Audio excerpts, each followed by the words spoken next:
If we turn our backs and spit in his face, is God still gonna bless the USA? Some of the most significant failures don't happen at the beginning of a story, they happen right after success. A business survives its hardest years, finally turns a profit, and then collapses because of pride. A marriage makes it through a crisis only to unravel when one partner stops guarding the relationship. A team wins a championship and then self destructs in the locker room. History works the same way. Revolutions don't usually fail on the battlefield, they fail after victory when frustration replaces discipline and power tempts those who carried the heaviest load. America had such a moment that came after the war was essentially won when the United States stood on the brink of undoing everything it fought for.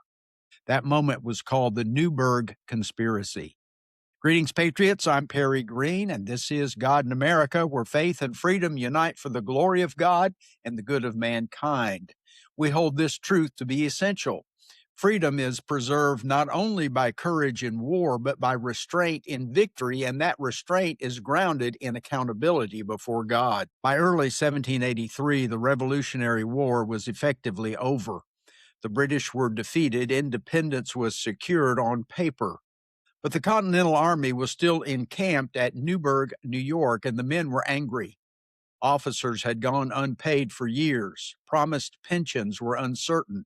Congress, operating under the weak Articles of Confederation, seemed incapable of honoring its commitments.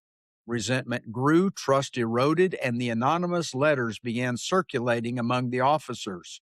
The letters suggested drastic action, using the Army's power to force Congress to act, or worse, to take control outright. It was a dangerous moment. America stood within arm's reach of becoming the very thing it had rebelled against, a nation ruled by force rather than law. George Washington held the fate of the Republic in his hands. The Army trusted him completely. The people revered him. Some even believed the country needed him to rule as a king, not just lead. He could have justified it. Instead, Washington chose restraint.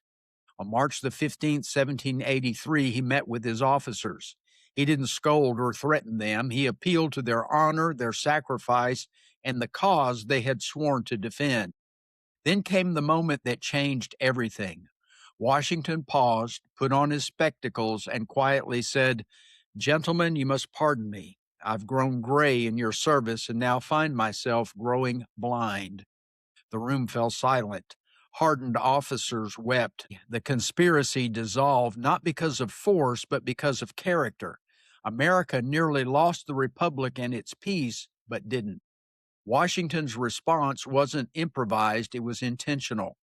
The founders admired Cincinnatus, the Roman farmer who was granted absolute power to save Rome and then surrendered it the moment the crisis passed. Cincinnatus returned to his plow. Washington surrendered his commission and returned to Mount Vernon. Both men understood the same truth. Power exists to serve a purpose, not to satisfy ambition.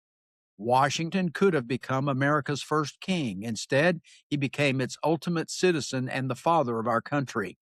Scripture consistently warns against unchecked power. Jesus said, "You know that the rulers of the Gentiles lord it over them. It shall not be so among you."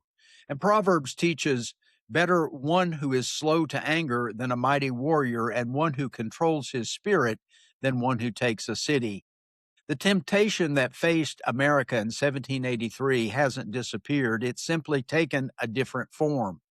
Today, we see public frustration with broken institutions, the calls for strong leaders to bypass the process, growing distrust between citizens and authority, and pressure on the military to serve political ends.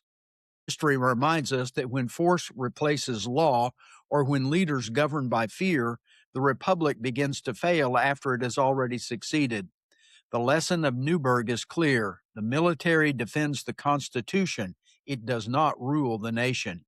America survived its near failure of the Newburgh Conspiracy because one man feared God more than he desired control. Washington didn't save the republic by seizing power, he saved it by refusing control. Restraint prevailed, and the republic survived its most dangerous moment. America learned that true strength is shown not in taking control and power, but in knowing when to give it back. Well, thanks for listening to God in America. Until next time, let's keep the light of imitating Christ's character burning.